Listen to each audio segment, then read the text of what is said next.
I am very pleased to introduce our speaker for tonight, Carl Luetzelschwab, K9LA. And Carl hails from the middle of the country. But Carl is going to give us a talk about Cycle 25, what's been going on, and maybe some things about space weather and some antennas for those higher bands. So while Carl puts up his slides, I'm going to embarrass him further. So from Carl's bio, he has his novice license from October 61, WN9AVT, and went to K9LA in 1977. Carl graduated from Purdue and was an RF design engineer for a while until his retirement, so that he can now do more things than he was doing when he was working. Carl does a lot on propagation. He happens to be at the top of the honor roll for DXing. He was the National Contest Journal editor from 2002 to 2007. He likes to experiment with antennas and restore and use vintage equipment. And he has done several DXpeditions with his wife, Vicky, AE9YL, Syria, Market Reef, and numerous trips to ZF. And he is currently the ARRL Central Division Vice Director. And finally, Carl received the Bill Orr Technical Writing Award, the Yasmy Foundation Excellence Award, and the Indiana Radio Club Council Technical Excellence Award. And finally, I highly recommend his website at k9la.us, easy to remember, monthly articles, lots of stuff to read, and it always makes you think. So with further ado, I really thank you, Carl, for being willing to talk to the club. I'm looking forward to the presentation, and the floor is yours. Well, thank you, Phil, and thank you for the very nice intro. So far, the board meeting in July is still in person, so Vicki and I plan to come visit you. Excellent. Yeah, you were talking about parks on the air, summits on the air. In several years, I plan to get very active with NHODA, that's nursing homes on the air. Oh, okay. Okay, we'll leave that. Jeez. No, man, that's terrible, isn't it? Okay, I'm Carl, K9LA in Fort Wayne, Indiana. There's my email, and as Phil mentioned, there's the website. I usually include this slide. Phil mentioned a lot of it. One of the things I really enjoy doing is fixing and using vintage equipment. And there's a Ranger 2 and a Drake 2B. It was a great station in the early 60s, and I think it still is, even though it's just CW and it's not a transceiver. I still have a lot of fun with it. Vicki and I enjoy traveling. One of these days, we'll probably be doing club meetings and conventions and Hamfest again. I hope so. Okay, let's get started. What I'm going to talk about is, well, basically 5 major topics. One is why solar cycles are important, space weather and propagation, current propagation conditions, in other words, what we can expect right now, status of cycle 25, which also includes what to expect in a couple of years, and some simple antennas for the higher bands. The higher bands are 15, 12, and 10 for HF and VHF at 6 meters. And I'm going to try to do all of this in about 40 minutes. So, phew, yeah, all right. So why are solar cycles important? Now, this presentation is kind of geared towards new hams and also old hams. So if you know what I'm talking about, well, that's okay. So what is a solar cycle? It's also known as a sunspot cycle. Let me minimize the view here so I can see my slides. And it's a time period from a very low number of sunspots on the sun, which is solar minimum, through a maximum number, which is solar maximum, and then back to down to a very low number. That's A to B to C in the plot on the right. That's a solar cycle. Now, if we take a look at all 24 previous solar cycles, we'll see that on average, a solar cycle is about 11 years. There have been some that have been a little bit shorter and some that have been longer. So the sun, isn't real consistent in doing the same thing cycle after cycle. And we'll see that in a little bit. On average, it takes about 4 years for a solar cycle to rise from minimum to maximum. That's A to B. And on average, it takes about 7 years. for a solar cycle to decline from B to C. So why are solar cycles important? Well, they're important for the higher bands, which again are 15, 12, 10, and 6. That's because the area around sunspots emits extreme ultraviolet radiation. And EUV is the true ionizing radiation for the F2 region. And of course, the F2 region is responsible for most of our long distance contacts on HF. The more sunspots, the more EUV, the higher the electron density, and the more the refraction, the bending of the signal. So it can come back down to Earth. So more sunspots result in the best propagation on the higher bands, and that's especially around solar maximum. It also depends on how big a solar cycle is. If it's a really big solar cycle, like if we have another one like 19 or even 21 and 22 are rather big, the period of the high band propagation will be longer because the solar cycle is bigger. Solar cycles are also important on the lower bands, and I've defined those as 160, 80, 60, and 40 meters. The less sunspots means the less electrons in the D region, which means less ionospheric absorption. Now, less sunspots equals less disturbances to propagation also. We'll take a look at that a little bit later. So less sunspots results in the best propagation on the lower bands, especially around solar minimum and also at night. Okay, 13, 20, and 17 are generally good throughout an entire solar cycle. And it's always interesting. Way long time ago, I don't know who wrote it, but I saw something that said if you only can put up one antenna, put it up for 20 meters because it'll be good throughout an entire solar cycle. And of course, that was way before we had 30 and 17. So there's where the best propagation is on the lower bands around solar minimum. And of course, that could vary a bit. Okay, there are lots of propagation modes, multi-hop, sporadic E, transequatorial, et cetera, et cetera. And of course, many of these modes can really generate some excitement if you're in the right place at the right time. And that's what's very interesting about trying to understand propagation, trying to figure out some of these contacts. There are a number of them that I have no idea what happened. So it's good to see those because it lets you know that you don't know everything yet. I think multi-hop is probably the most prevalent mode. It occurs on in the both E and the F regions. There's a little sketch on the right there. It shows a 2-hop path. It goes up to the ionosphere, refracts, bends back down to ground. Ground reflection goes back up, comes back down. Now, if the angle of the ray is much higher than what's shown in that 2-hop picture, it could go right through the ionosphere because there's not enough refraction to bend it back. And as you lower the elevation angle a little bit, it starts to get bent, but it still can go through. So you got to have enough ionization, enough a high electron density to refract HF signals back to Earth. Okay, space weather and propagation. The two issues we're going to focus on is from slide 6, is there enough ionization in the F2 region to refract our signals back to Earth? That's a good question. And from slide 7, are there any disturbances to propagation that could degrade the F2 region? Now, there really is a third issue, and that's ionospheric absorption, how much your signal strength is reduced by the D region. In general, the lower bands are best at night, the higher bands are best during the day. Maybe Phil can add to this later, but I'm not aware of any real-time absorption. There is the D region absorption model, but that's only when a solar flare occurs or a solar radiation storm up in the polar cap.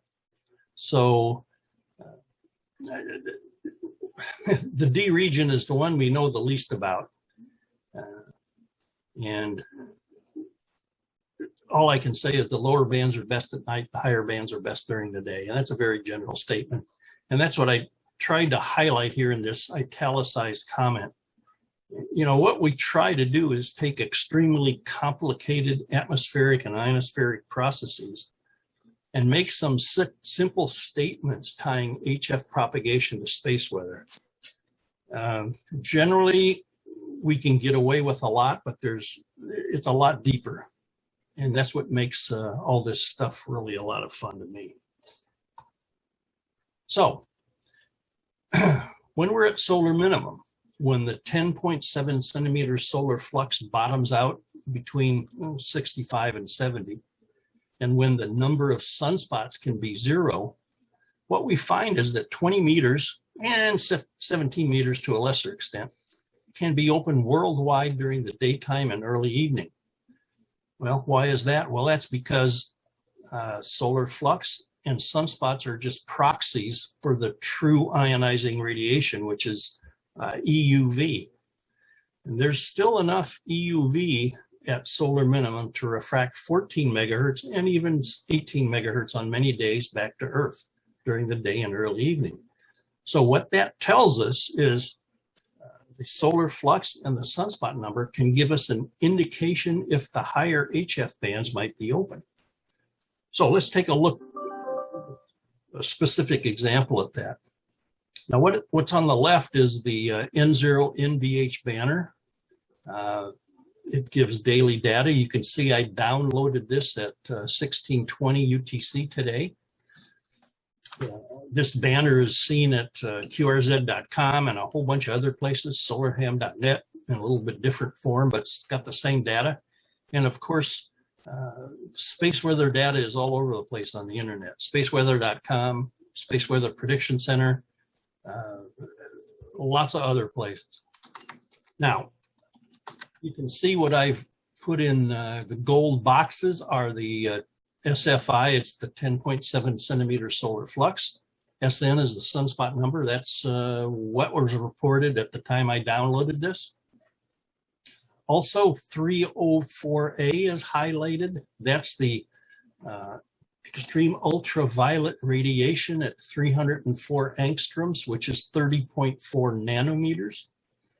And it's interesting that extreme ultraviolet in the 26 to 34 nanometer range is responsible for about 60% of the F2 region. So that 304A is a pretty good indication of EUV.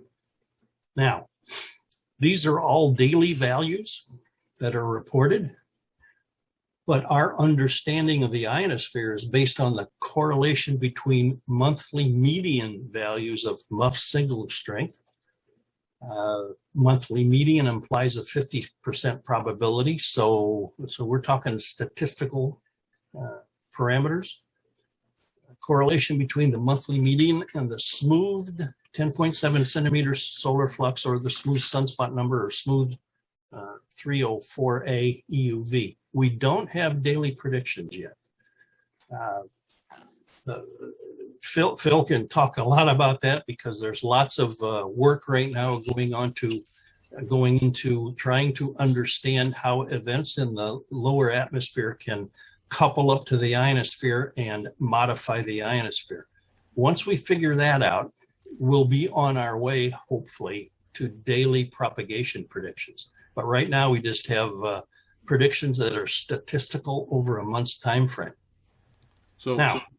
So Carl, this display on the left side, it shows 20 May 2021 today. Yes. And it looks like HF conditions were really crummy on all the HF bands, but 6 meters looks like it was pretty hot today. Yes, those are. Yes, it was. It was open to Europe this morning early. Yep, sporadic E, mostly East Coast, a little bit into the Midwest. Not too much farther than W9s, I don't think, but whatever. But yeah, the lower left is HF conditions. That's a subjective call, but it gives you an idea what could be happening. And of course, It may be subjective, but from my objective point of view, it was pretty spot on for today. So Okay. Yep. And that's because we're still at solar minimum, and that's unfortunate. That's an unfortunate fact, especially for the higher bands.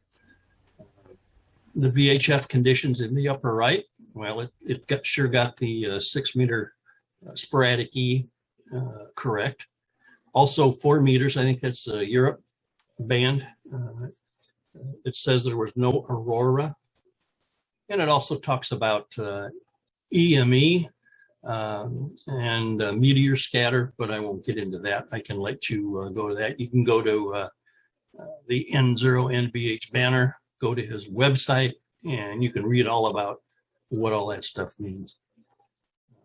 So, realizing that we have our understanding of the ionosphere is statistical over a month's time frame, there's a chart that says what the solar flux, the sunspot number, and that 304A EUV value needs to be for many weeks to provide consistent daily worldwide openings on the indicated bands. Now, for example, if we see the solar flux, the 10.7 centimeter solar flux at 90 for many weeks, then it's likely that the 15 meter band is going to be open day after day. Okay.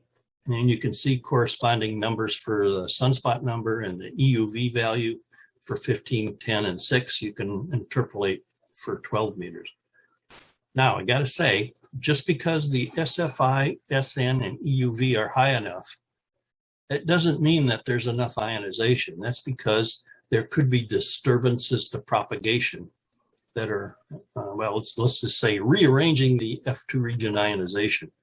And generally a disturbance to propagation generally makes the ionization go down, which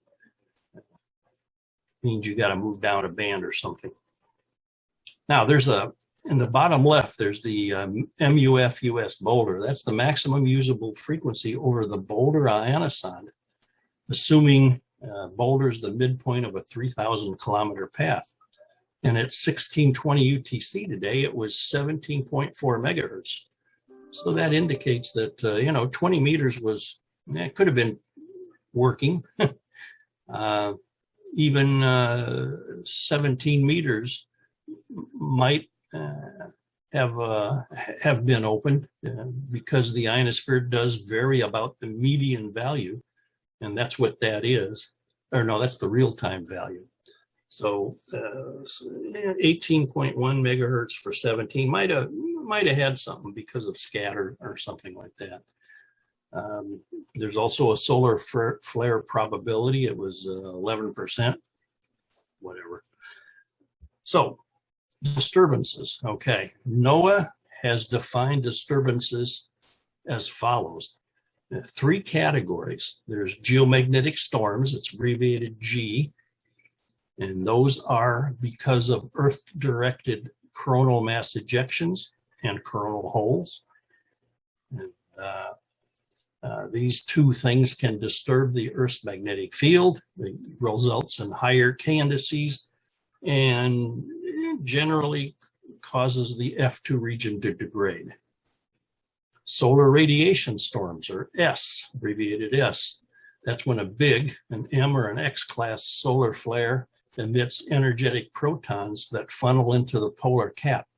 And that causes increased absorption at D region altitudes, which can degrade over the pole paths. For example, an over the pole path for your QTH in the New England area would be like to VU or deep Russia. Radio blackouts are. That's when a big solar flare emits electromagnetic radiation at X-ray wavelengths, real short stuff. And it causes increased absorption in the D region on the daylight side of the Earth. So just because the solar flux and the sunspot number to 304A says the band should be open, you got to make sure that there's no disturbances that cause that to degrade. So here's that N0 NVH banner again. This time I've highlighted the A index, the K index, BZ, and SW. Okay, the K index, that's a 3-hour indicator of the fluctuation of the Earth's magnetic field relative to a quiet time value. It comes from magnetometer data. K goes from 0 to 9. It's logarithmic. And higher values generally mean a more disturbed F2 region. The A index is the average of the 8 daily K indices. It's from 0 to 400. It's on a linear scale. BZ, that's the direction, plus or minus, and the magnitude of the interplanetary magnetic field. It goes from about plus 50 to minus 100. Phil, do you kind of agree with that, or do I have that? Yeah, I'd say so. Minus 100 is hold on to your hats. Yeah. I mean, if it's minus 100, all bets are off. You're definitely up at the KP of 9 in that case, and things are really, really chopped up. But yeah, I'd say that's a pretty reasonable. Okay. What are the root units of the BZ? That's nanotesla, and the magnetic field is 3-dimensional. Okay, BZ is the one that is parallel or anti-parallel to the North Pole. All right, and the reason that Carl is quoting that is because then if it's one direction, it's pushing our magnetic field and compressing it. If it's the other direction, it's repelling it and relaxing it. And so if you get it flipping from one side to the other one, you can get something that you push and all of a sudden you release, and then you get a lot of activity. And that's why people pay attention to that in particular. Yeah, thank you, Phil. That was a good question too. Yeah. You know, Phil mentioned that the BZ, the Z component is parallel to our magnetic field in the north-south. Another way to look at it is the Z component is perpendicular to the ecliptic. In other words, the plane in which the Earth goes around the sun. And that happens to be parallel to the north-south direction. So if the BZ is negative, that means things are not going to be good. And the bottom one is SW, it's the solar wind speed. On average, on a quiet day, it's about 400 kilometers per second. It can get up to 2,000 kilometers per second if there's a big Earth-directed coronal mass ejection or coronal hole, high-speed stream. Now, generally, in the lower left of that slide, we desire K less than or equal to 3 and A less than or equal to 15. That's a pretty general statement. If you're a VHF type, you probably want the K to be much higher because you got aurora. So again, you know, we're just trying to simplify some very complicated processes. We'd like BZ to be positive, or slightly negative is probably okay. Slightly, you know, maybe minus 10, minus 5, something like that. And we'd like the solar wind not too much greater than 400 kilometers per second. All those 4 parameters do tie together. When you see a high K index, that probably means the BZ is a good amount negative, and the solar wind speed is greater than 400. So, now here's something you can look at. I plan to send these slides I'll send them to Phil, and he can, you guys can do whatever you want with them. But here's something to look at, just kind of summarizes those 3 disturbances, where they occur on Earth. And so you can read that later. Okay. Joe and I were kind of talking about coronal holes earlier before the meeting started. So here's a plot of cycle 24 in terms of the 10.7 centimeter solar flux. You can see solar minimum was around 2009, and our current solar minimum is 2018. It's kind of still going a little bit. You can see so cycle 24 had 2 peaks, but I've also plotted the smoothed A index, the planetary A index, that's what the P stands for. If it was just a capital A, that means it was just from one observatory. The subscript P means it's from a number of observatories, so that it's a worldwide view of the Earth's magnetic field, how active it is. And you can see what happens. And we got to remember that the higher the AP value, the more disturbed the F2 region can be. Now, the smooth planetary A index peaks around solar max. You can see it came up from solar minimum and it kind of peaked here. Mostly that's due to coronal mass ejections, because they generally tend to occur most prevalently around solar maximum. But you can also see that the A index, the AP index, peaks even higher on the decline of a solar cycle, and that's due to coronal holes. This is a picture that's pretty typical of a solar cycle. So we got to just take the coronal holes really can screw us up.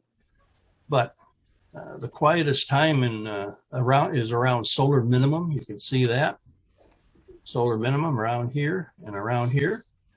And during the initial ascent of a solar cycle, before the AP index starts getting up. And of course, all we can say is a disturbed F2 region is the price we pay for lots of sunspots, for great propagation on the higher bands when there isn't a disturbance. So we just got to live with it. Current propagation conditions. Okay, some of you old timers, anybody recognize what movie that came from? The girl on the right might be a clue. It's Mickey Rooney? No, it's not. Good guess. It's from the movie Nancy Drew, Detective, 1934, and her friend there was a ham radio operator.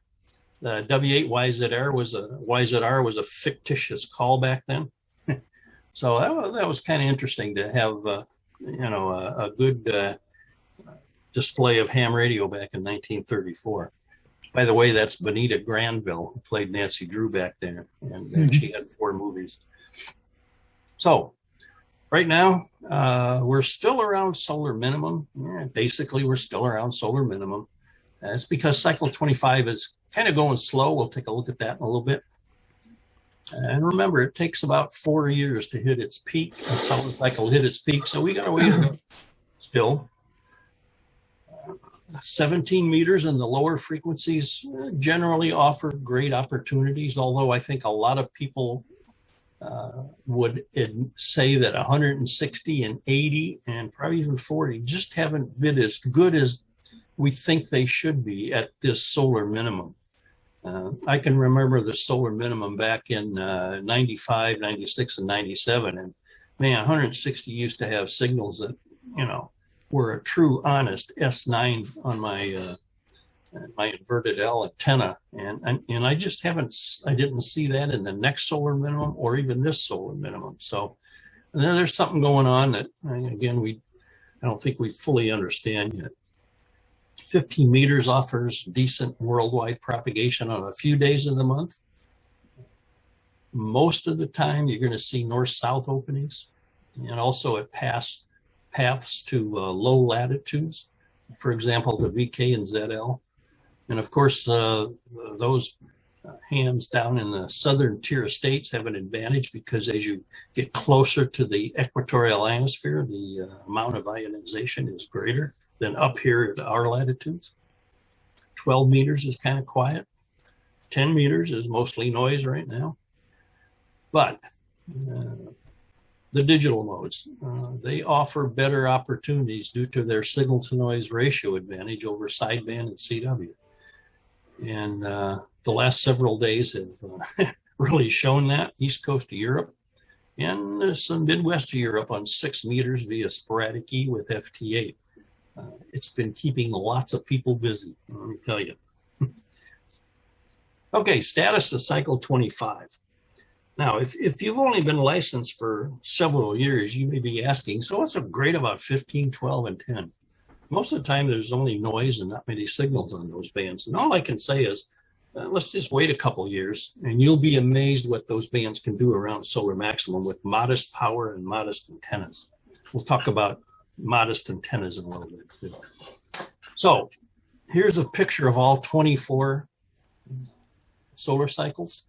Cycle 1 began in 1755, but we have data that starts in 1749. The first full cycle started in 1755. And right before that was the Maunder minimum. You've probably heard of that. It occurred from 1645 to 1715 with few sunspots. Now, what's obvious from that plot is we've gone through 3 periods of big cycles. For example, cycles 1, 2, 3, and 4 are kind of big. Cycles 8, 9, 10, 11 kind of big. Cycles 17, 18, 19, 21, 22 are kind of big.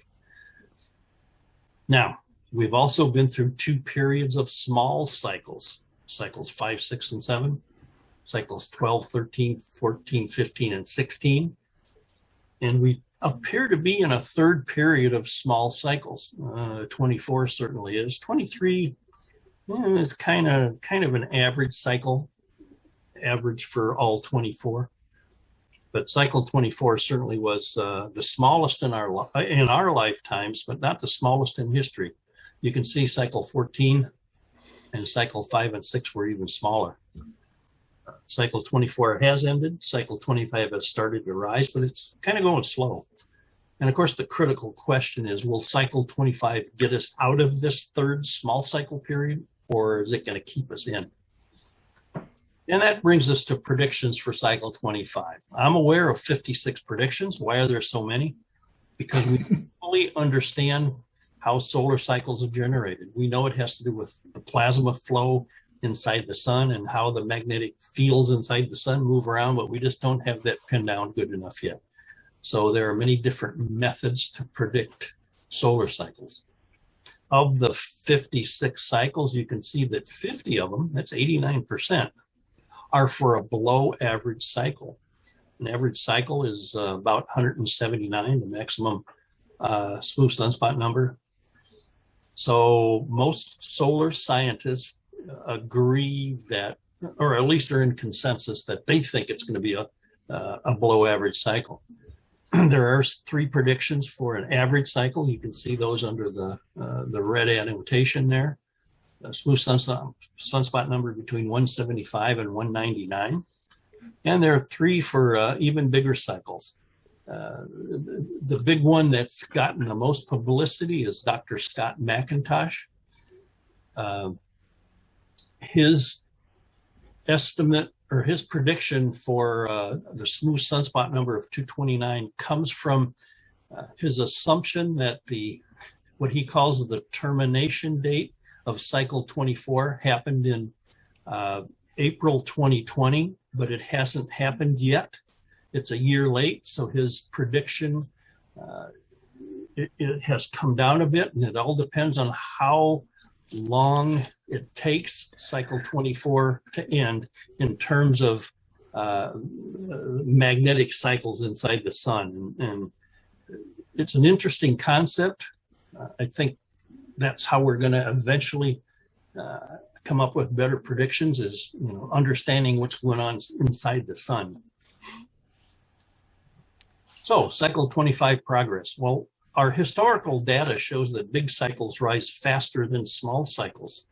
So here's a plot of cycle 19 and its rise, that's blue. Cycle 24 and its rise, that's red.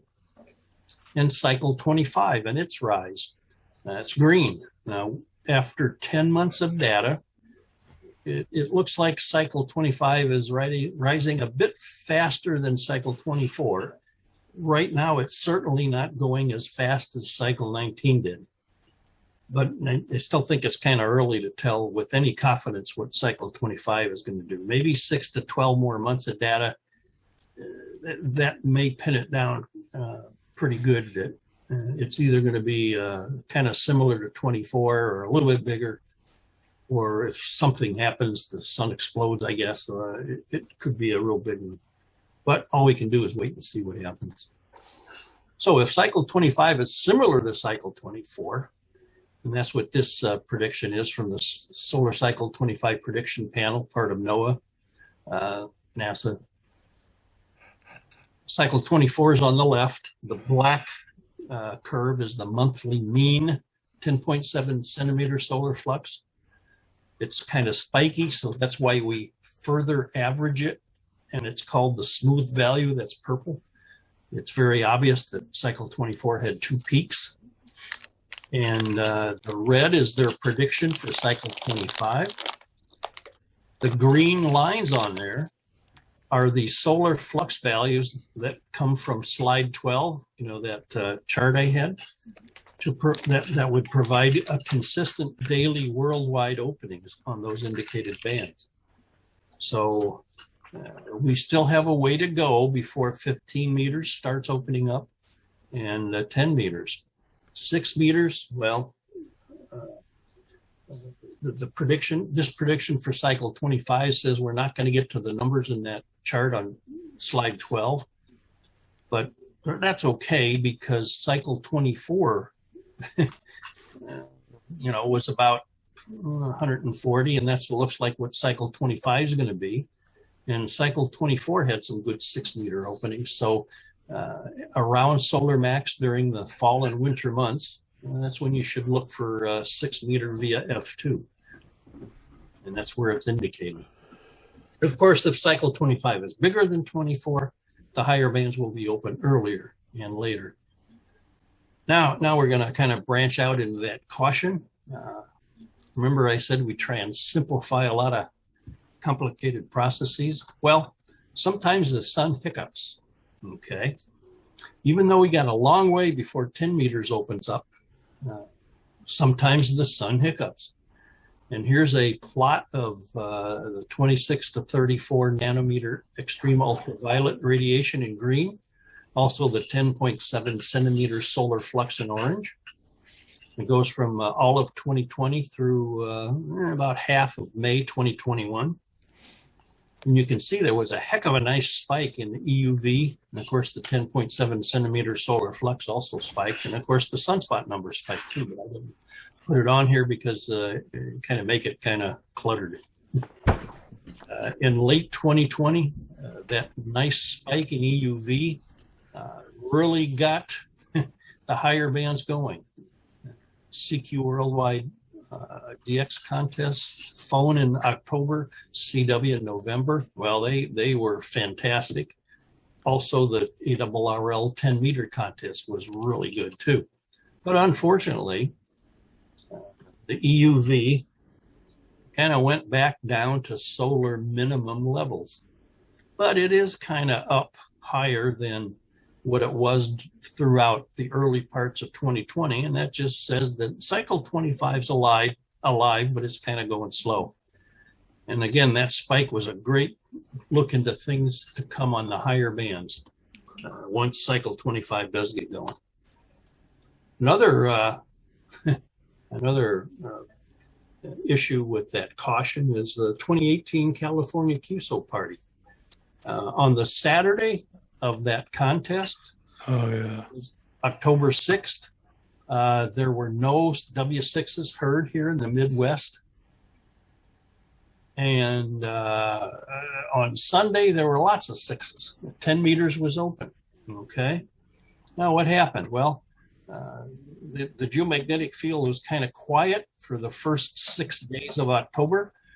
The maximum usable frequency over the Boulder ionosonde, assuming it's a 3,000 kilometer path, or at the midpoint of a 3,000 kilometer path, was around 20 megahertz. So that says, there's no 10 meters. But there was a spike in the K index on Sunday, and the MUF went all the way up to just above 30 megahertz, and there were lots of 6s on Sunday. So if you see a spike in the K index, it might indicate that you should kind of take a listen on the higher bands and see what's going on. It's not necessarily all the time. It can happen. And again, it's one of those things that we struggle to predict something like that.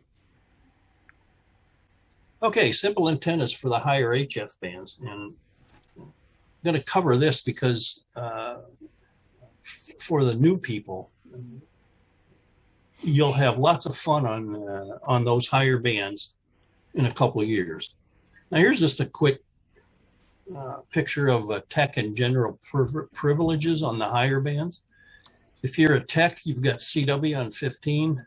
You have no 12-meter privileges. On 10, you have Iridium data and also phone. So that's good. You'll be able to take advantage of 10 meters and also 15 meters. If you got a general license, well, that opens it up even more. Now, there's a RM 11828. That's Technician Class Enhancement. That's been sitting in the FCC for quite a while because of COVID. What it does is allow techs on 75 sideband, 40 sideband, and 15 sideband. So if that happens, and there's some anticipation that it may happen in the third to fourth quarter of this year, then even the technicians are going to have a heck of a lot more fun, especially on 15 meters, and then eventually 10 meters as cycle 25 gets a little bit bigger. Antennas for 15. Well, one of the simplest things you can do is if you got a 40-meter dipole or a 40-meter inverted V, you can use it as a 15-meter antenna. It's 3/2 wavelength. Has a bit of gain. One of the issues is if your dipole or inverted V is cut for the middle of 40 meters, the lowest SWR on 15 is going to be up around 21.8. You can see that in those two SWR charts. On top is 40-meter inverted V on 40, and the bottom is 40-meter inverted V on 15. So you'd probably have to use a tuner, either your rig's internal tuner or an external tuner. I've used my Omni 7 on 15 meters using my 40-meter inverted V, and the internal tuner has no problem. So it works. You could also put up a vertical with 4 elevated radials. I've used my Hustler board 4 BTV up on the garage roof, which is only maybe 10 feet off the ground, with a couple radials, and gave some pretty decent results on 15 when the band was open. Of course, a 15-meter dipole or an inverted V is kind of small. Its overall length is about 22 feet, so you might be able to put something up pretty easy. If you want to take another step forward, go to a 2-element yagi on 15. It's going to have about 5 dB gain over a dipole. There's the pattern, the azimuth pattern.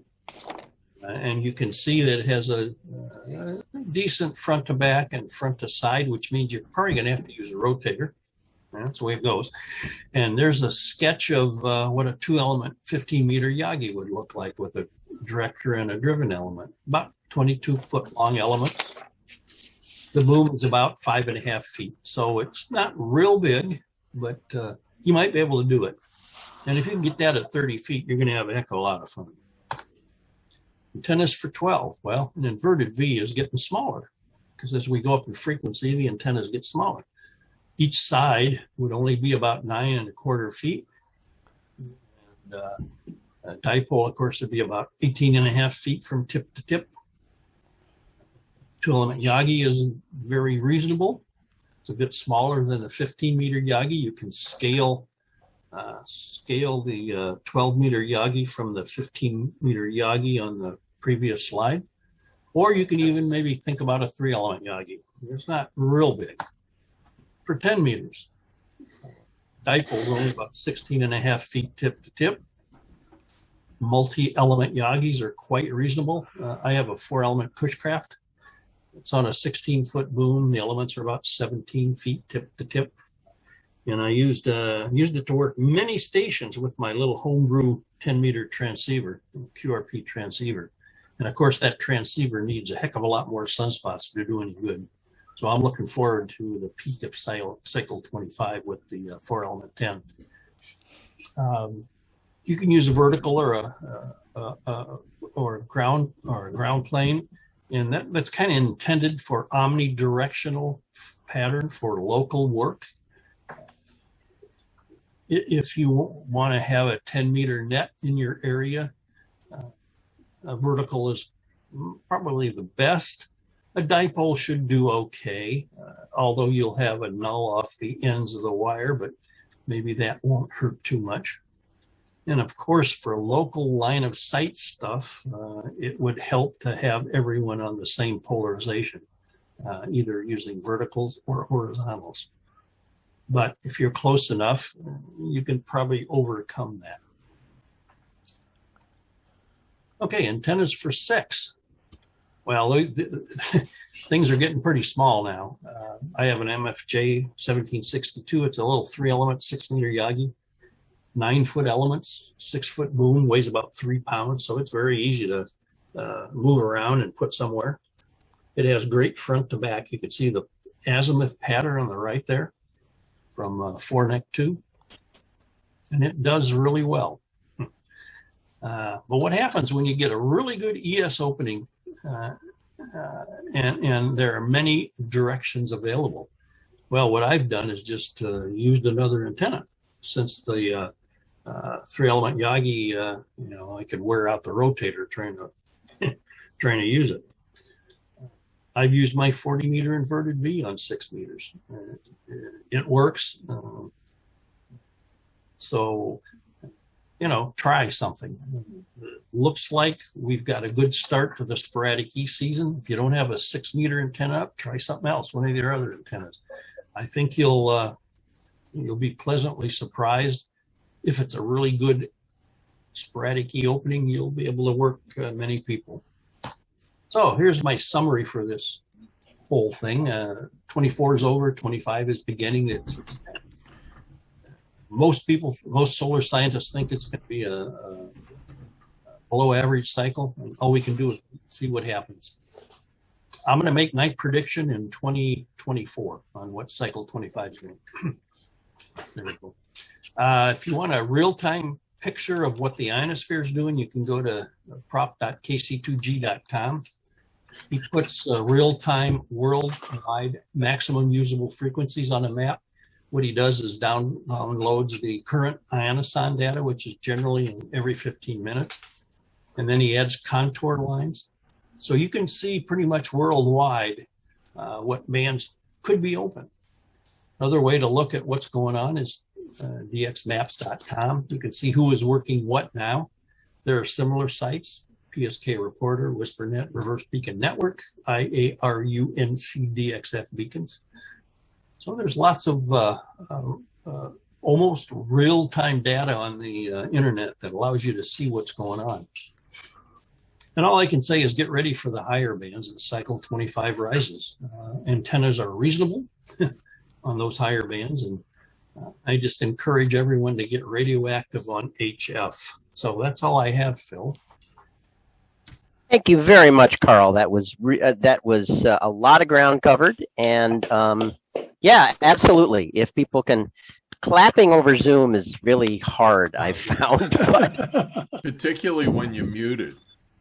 Right. Yeah, exactly. I'm impressed with Phil because he does a lot of radio stuff at work and at home, but it looks like he has the stock market in the background there. Oh, I do. That's right. Oh, okay. Yeah. That's actually that's me trying to repair something that Carl owns on 10 meters. So that's a trace from the middle of an Omni 6 Plus that Carl and I talk about every so often. Are there any questions for Carl? I mean, he's covered a lot of ground. You might have a question or two. Fire away. There's a lot more ground I didn't cover too. So. Of course. I've got Joe, go ahead. You pricked my interest with a few things that you said. When you said the medium bands are not that, the lower bands were not that good at the solar minimums. All right. So I started thinking about that, and the question is, the last couple of cycles, but this cycle, there's been a lot of coronal holes. And I don't know if anybody ever keeps track of those, but the bottom line is coronal holes, you see an increase in the solar wind around 500-600 kilometers per second, right? And then you see the K pick up to 4 or 5 sometimes. Usually not a lot. Sometimes it gets up to 6 or 7. But now, when you're at the solar minimum, other things happen too, like the sun's magnetic field is a little reduced. The Earth's atmosphere is a little reduced because there's less energy being pumped in. Flight crews going over the pole have to be careful for more radiation exposure because they don't have the protection of the magnetic fields as much. I'm wondering, does anybody ever keep track of like sunspots, but in number of coronal holes and what effects they could be having on the solar minimums, which would affect our communications? Yeah. Well, the plot of the A index, you could probably do the K index, although it's a lot of data, but the A index probably indicates, how coronal holes are doing on the declining phase as we approach minimum. And you could probably compare the different minimums and see, is there a big difference because of that? Yeah, I can just add one thing to that. These coronal holes create something called high-speed streams, and that's what Joe just referred to, was the solar wind tends to go up in them by a couple of 100 kilometers per second. That's actually a really hot topic right now because it turns out that has more impact on the density in the atmosphere, the ionosphere, than people kind of originally thought it did. And the last solar minimum, when we've had a lot of these holes, there's been a lot of good examples of what Joe is talking about. So, those of you who have been on the bands at solar minimum and have noticed that it isn't completely dead, there are times when you get out. Part of that is actually the space weather that we're all still trying to work out from a professional point of view. So it's kind of an interesting thing. None of this stuff is settled.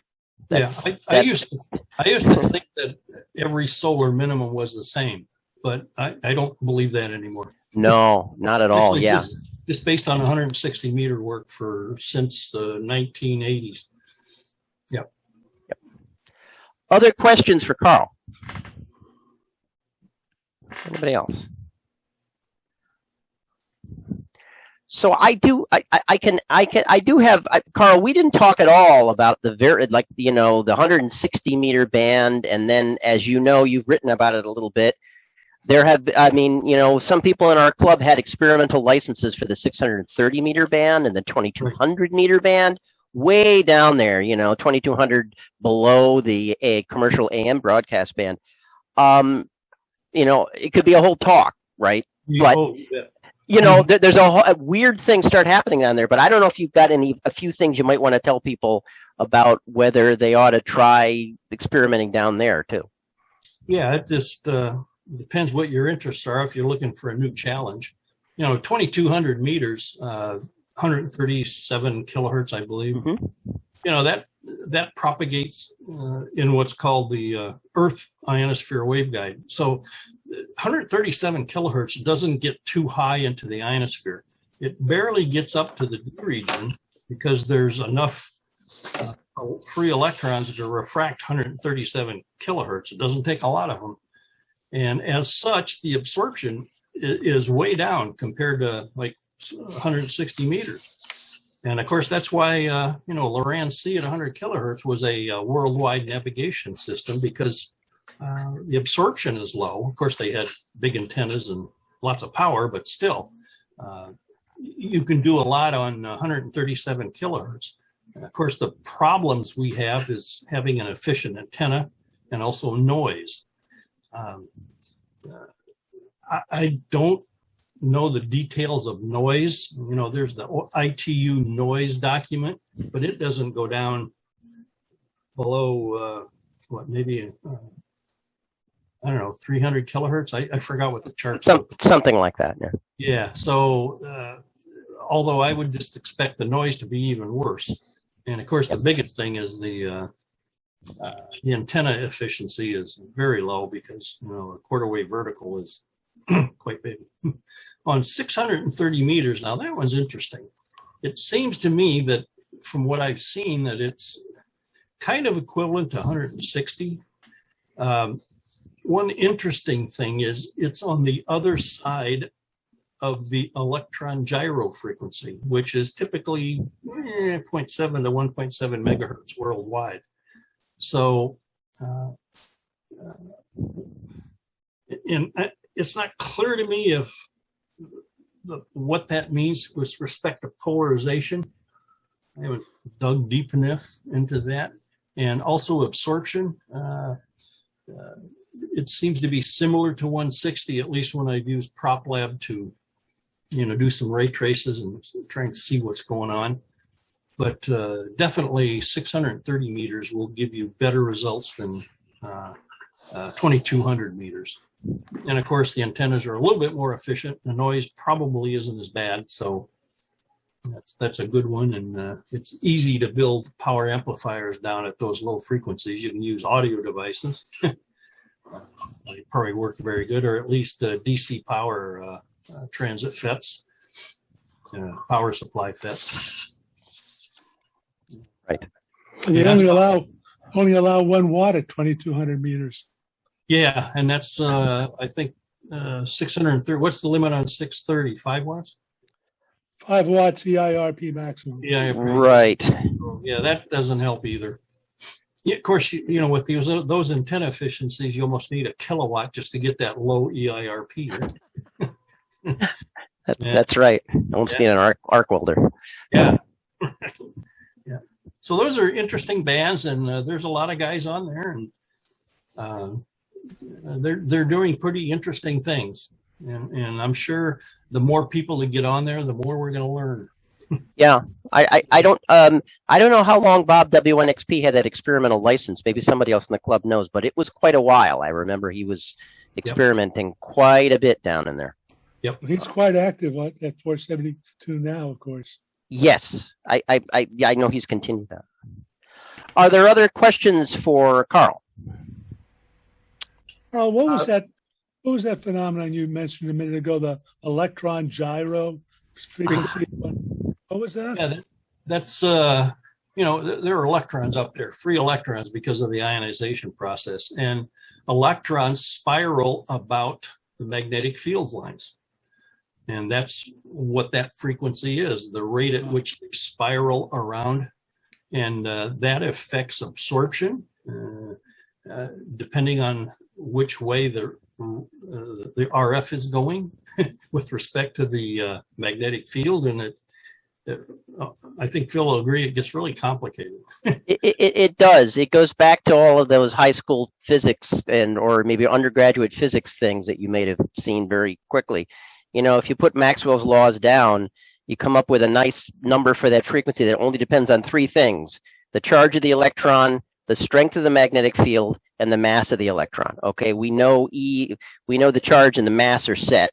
So as Carl said, depending on where you are on the planet, that frequency can be either 700 kilohertz to somewhere around 1 point. So it's actually kind of running in through where the AM band is. And if a wave is going up there and is getting close to that particular frequency, the wave starts interacting with the electrons, which push back. And so as Carl said, really weird things start happening. The polarization starts changing. Waves that would have gone through in one polarization now don't go through at different frequencies. It's just really fascinating. And it's kind of changing. And if one of these storms comes along, the magnetic field change, the frequency changes. So it's a really interesting place to be. That's why that 630 meter band, and you had the 160 on the other side. It's kind of interesting. Yeah, on 160, as you're moving down in frequency, of course, the absorption is increasing. And in general, the absorption is inversely proportional to the square of the frequency. So the lower in frequency, the more the absorption. And for 160, it's being very close to the electron gyro frequency. The ordinary wave absorption increases, but the extraordinary wave absorption really increases, and it's pretty much out of the picture.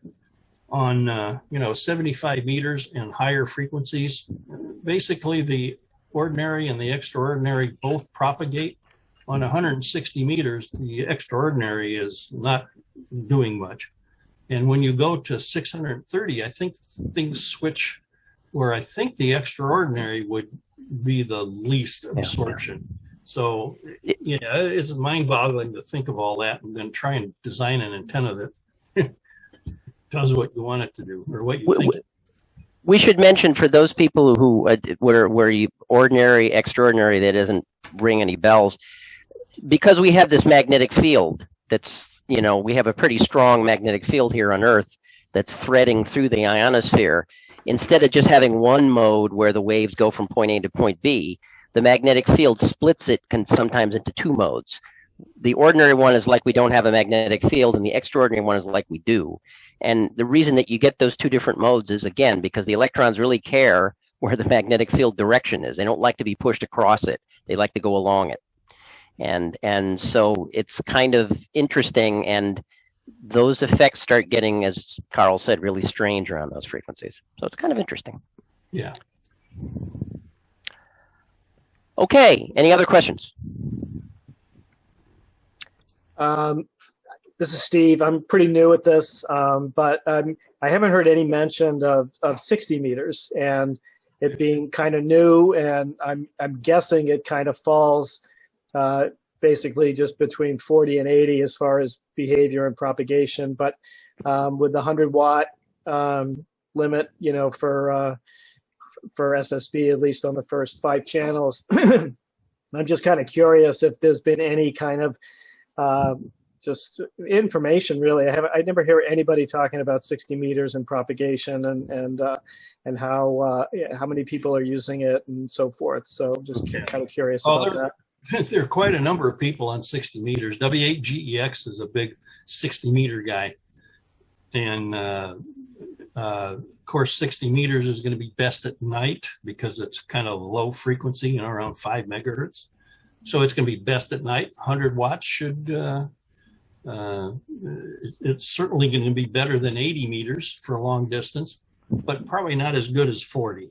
So it's kind of in between. But you can you should be able to work Europe, no problem, on 60 meters at night. And of course, the antennas are, you know, not as big as 80, but bigger than 40. It's also shared, you know, it's not exclusive amateur use, and that's why it's in channels, as we know, and why you can't kind of just tune anywhere within that band. Kind of the amateur radio CB, right? Yes, 1, 2, 3, 4, or 5. Anything else? If not, I want to thank Carl very much again. That was really excellent. Lots of good information. Carl, I will prevail upon him to send me the slides, and then we'll make sure we get them out to people so that you can kind of go back and absorb some more of the information. But I will turn this back to Bruce. And again, Carl, thanks very much. This was really good. And if you have any questions, of course, I'll try to answer them. But of course, you got your VP right there that I'm sure can answer any of the questions you have. So I know how to find this guy. So right. Okay. Thanks again. Carl, thank you very much. It was an excellent subject and presentation tonight, and we really appreciate you making the effort for us. Definitely.